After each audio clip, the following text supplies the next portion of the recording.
Bienvenue sur F1 TV pour cette émission de rentrée chargée avec une actualité pour le moins mouvementée, mon cher Yves, avec d'abord cette invraisemblable Hornergate, enfin l'affaire Red Bull, on l'appelle comme on veut, qui a vraiment complètement plombé l'ambiance des premiers Grands Prix, puisque de toute façon sur la piste, la Mercedes, c'est la Red Bull qui a encore largement l'avantage. Oui, ça c'est vraiment paradoxal, Pierre, puisqu'ils font tout comme il faut. Red Bull, ils dominent, ils ont la meilleure voiture, le meilleur pilote, et patatras, on a scandale sur scandale, et c'est très surprenant parce qu'ils sont en train de casser leurs propres jouets. Oui, c'est un peu ça, ils se tirent une balle dans le pied, en tout cas en termes d'image, certainement.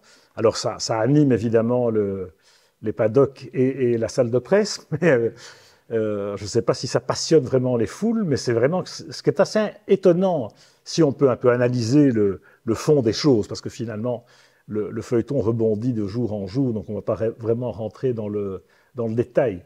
Mais le fond des choses, en réalité, c'est la succession de Dietrich Mateschitz. Donc il y a maintenant 1 an et demi qu'il nous a quittés, et malheureusement, comme souvent dans ce genre d'empire, voilà, les égos sortent du bois et s'affrontent. Oui, absolument. Il y a pas mal d'éléments, hein, évidemment. Une fois que Dietrich Mateschitz n'était plus là, il y a un triumvirat à sa place pour gérer l'Empire, pour gérer aussi l'écurie Red Bull. Et là, tout d'un coup, il y a les ambitions des uns et des autres qui se révèlent. Et puis, il y a aussi l'âge d'Helmut Marko, parce qu'on a dit, OK, maintenant, il a fêté ses 80 printemps. Certains le voyaient bien prendre sa retraite, certains, surtout Christian Horner. Et alors là, Christian, que nous, on connaît assez bien, puisqu'on a dîné avec lui. C'est un homme vraiment charmant, intelligent et brillant. Il a tout réussi jusqu'à maintenant. Et on s'étonne vraiment qu'il se soit pris les pieds dans le tapis sur une histoire de texte osé qu'on a tous pu voir dans la presse. C'est très étonnant qu'un homme de sa carrure tombe là-dessus. De ce niveau-là qui se fait piéger un peu voilà, en dessous de la ceinture. Non, moi, comme tu dis, on connaît bien Christian. Moi, je connais très bien Christian parce que je l'ai connu au siècle dernier, figure-toi. Ah bah oui. Et en réalité, ce qui est étonnant, c'est la relation entre Horner et Marko, parce que Christian Horner était pilote en Formule 3000 à l'époque où je l'ai connu, parce que je m'occupais d'une équipe aussi et qu'on faisait au vent commun. Et le camion d'à côté, c'était Helmut Marko, parce que Marko avait son team, RSM Marko, il faisait rouler Juan Pablo Montoya, si je me souviens bien. Et donc, ils ont sympathisé avec Horner, au cul du camion, comme on dit. Et c'est d'ailleurs Horner qui est allé acheter un camion en Autriche chez Marko, c'est comme ça qu'ils ont sympathisé. Et puis, quand Mateschitz a eu l'opportunité de racheter Jaguar Racing à l'époque, dont il était sponsor, hein, avec Christian Klein en 2004, si je ne me trompe pas, ils se sont rendus compte assez vite qu'à l'usine Milton Keynes, en Angleterre, il fallait quand même un patron, un leader, et que ce n'était pas eux, ni Marko, ni un des Autrichiens, qui allaient pouvoir faire le job. Il fallait quelqu'un du Sérail, un Anglais. Et c'est Marko qui a eu l'idée de Christian Horner, qui a été adoubé par Bernie Ecclestone aussi, parce que Horner, il avait déjà le bras long à 31 ans. Et voilà, donc c'est grâce à Marko qu'il est arrivé là. Donc leur soudaine rivalité, tu l'expliques comment, toi, Yves? Oui, mais c'est l'ambition, hein, c'est le succès. On ne peut pas l'expliquer autrement. Il a tout réussi, on le sait bien, et il a géré ce Red Bull Racing de main de maître, encore toujours, hein, puisqu'on a déjà 2 victoires cette saison. Et l'ambition, bon, l'appétit vient en mangeant, c'est tout à fait normal. On l'a vu dans d'autres domaines, dans le milieu des affaires aussi. Une fois qu'on réussit à tel point, et puis bon, on accumule les millions de dollars, des millions de pounds en l'occurrence, dans son cas, à ce moment-là, on croit que rien ne résiste, ni la position de Marko, ni une stagiaire qui est bien jolie au demeurant, et donc on fait l'erreur fatale. Oui, alors c'est pas une stagiaire, hein, Yves, Fiona, c'est une fille qui a 34 ans, qui est dans le business depuis très longtemps, qui est l'assistante personnelle de Christian Horner depuis très longtemps, donc ils sont vraiment très proches, bon, par la force des choses, un peu trop, et donc ça a mis le feu aux poudres. Mais en réalité, c'est un prétexte, parce que cette guerre de succession chez Red Bull, elle dépasse même largement le cadre de la Formule 1. On a cette répartition entre l'héritier thaïlandais de l'Empire, Yuvidia, et les Autrichiens, avec ce déséquilibre à 51-49%. Et tant que le père Matesic était là et qu'il s'entendait avec le père Choudia, qui était évidemment le fondateur, le créateur de la boisson, de la recette miracle, tout allait bien. Mais la mort de Matesic a entraîné ce déséquilibre. Et Horner s'est rendu compte, c'est ce que j'ai compris moi, s'est rendu compte que depuis 1 an ou 2, Red Bull Racing est devenu rentable, est devenu un centre de profit et n'a plus besoin, quelque part, de l'argent de Red Bull. Parce que le succès de l'écurie est tel que les revenus de la FOM, le prize money, c'est, je crois, 120 ou 130 millions cette année-ci, alors que, les sponsors, oui. Alors que le budget plafonné, c'est 135 millions. Donc, quelque part, ils n'ont pas besoin même pas de sponsors. Alors bon, bien entendu, ils dépensent plus que ça, puisque dans le budget plafonné, il y a plein d'éléments qui ne rentrent pas en ligne de compte, notamment les gros salaires qui lèvent le doigt. Le salaire de Max s'élève déjà à 50 millions. Voilà, mais Oracle, le sponsor principal, c'est 60 millions.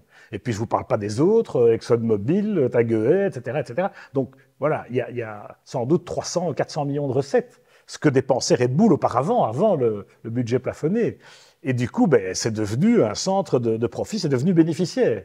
Et Horner, malin, puisque c'est quand même lui qui fait marcher l'équipe et qui a aussi diversifié avec l'argent de Red Bull, mais la filiale Red Bull Technology avec Adrian Newey ou la filiale Red Bull Powertrains pour les moteurs, qui va être payée par Ford maintenant à moyen terme, à court terme même, voilà, ça c'est l'œuvre de Horner. Donc Horner s'est dit, pourquoi est-ce que les Autrichiens essaient de reprendre le contrôle sur le team de F1, Oliver Mintzlaff en l'occurrence, et Marco qui est forcément de leur côté.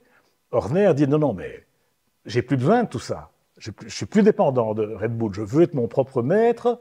Et donc, Helmut, tant pis pour notre vieille amitié, il a fait du lobbying pour que le contrat de Marco ne soit pas renouvelé, ce qui à 80 ans aurait pu paraître assez normal.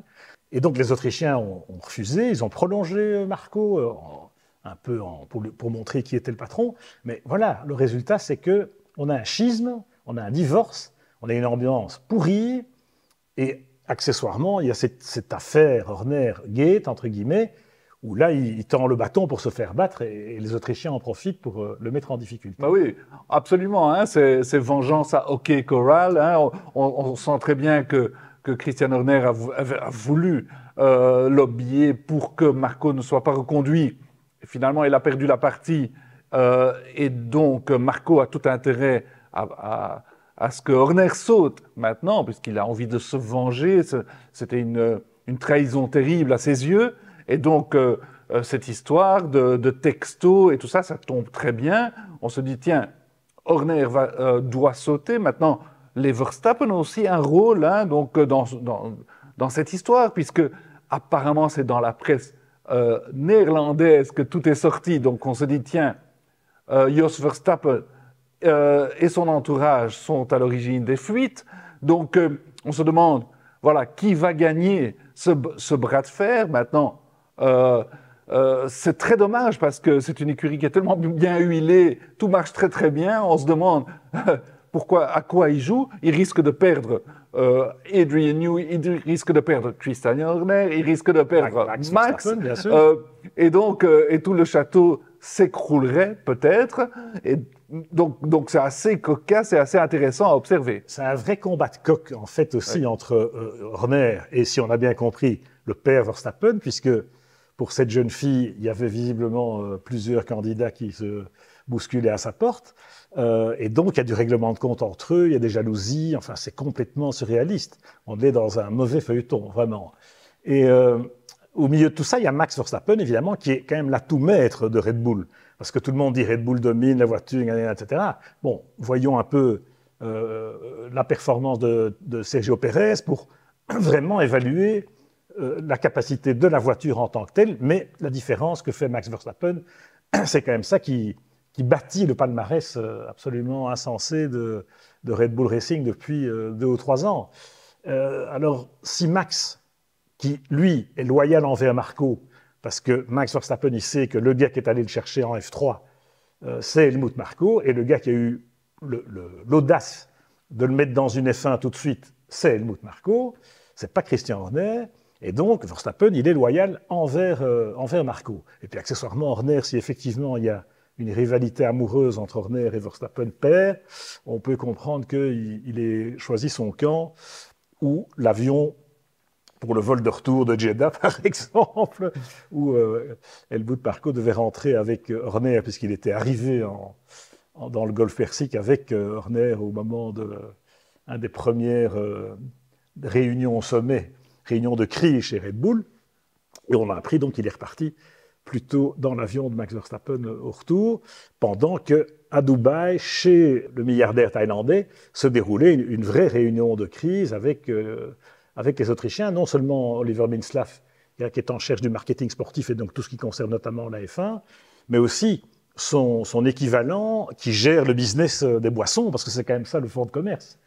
Et effectivement, l'inquiétude vient maintenant des États-Unis, puisque les partenaires américains de Red Bull, on a cité Oracle, ExxonMobil et bientôt Ford, eh bien voilà, le coup dans le contexte MeToo, entre guillemets, l'affaire Horner donne une très mauvaise image, et il y a même des lobbying pour faire du boycott des produits Red Bull aux États-Unis. Donc là, on touche au vrai business, et du coup, c'est à partir de là que peut-être les grandes décisions radicales vont être prises et que ce sera tranché dans un sens ou dans l'autre.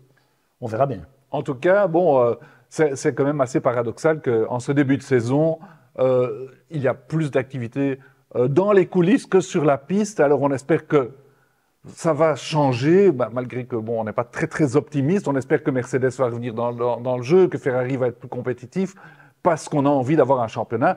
Et nous, dans le fond, on s'en fout un peu de ces histoires de cul. Seulement, on s'étonne malgré tout que des gens d'un tel niveau tombent sur un détail pareil. Et évidemment, ça fait les nouvelles mondiales, les sponsors ne sont pas contents, Red Bull n'est pas content, etc. Au lieu de profiter de ce rouleau compresseur, eh ben non, ils risquent de tout perdre. Et en guise de conclusion, je voudrais quand même remarquer un truc assez insensé, c'est que c'est venu d'où cette affaire? C'est venu de Red Bull, de l'intérieur de Red Bull. C'est-à-dire que Red Bull n'aurait pas communiqué sur le fait qu'il y avait une enquête sur le comportement inapproprié, entre guillemets, de Christian Horner, et l'enquête serait restée interne, confidentielle, on n'en aurait jamais rien su, et ils réglaient leurs problèmes dans un sens ou dans l'autre, quelque part, ça ne nous regarde pas. Et puis là, c'est Red Bull qui a communiqué, les Autrichiens, donc ça doit sans doute faire partie d'une stratégie, sans doute, de communication, mais qui a communiqué là-dessus, qui a annoncé que c'était très grave, et qu'ils allaient prendre ça très au sérieux, etc., pour après voir le soufflet complètement dégonflé en disant non, il est blanchi, c'est rien passé, etc., alors que c'est eux qui ont mis le feu. Donc après, il ne faut pas s'étonner que les médias s'emparent de l'affaire encore, toujours, et c'est pas fini.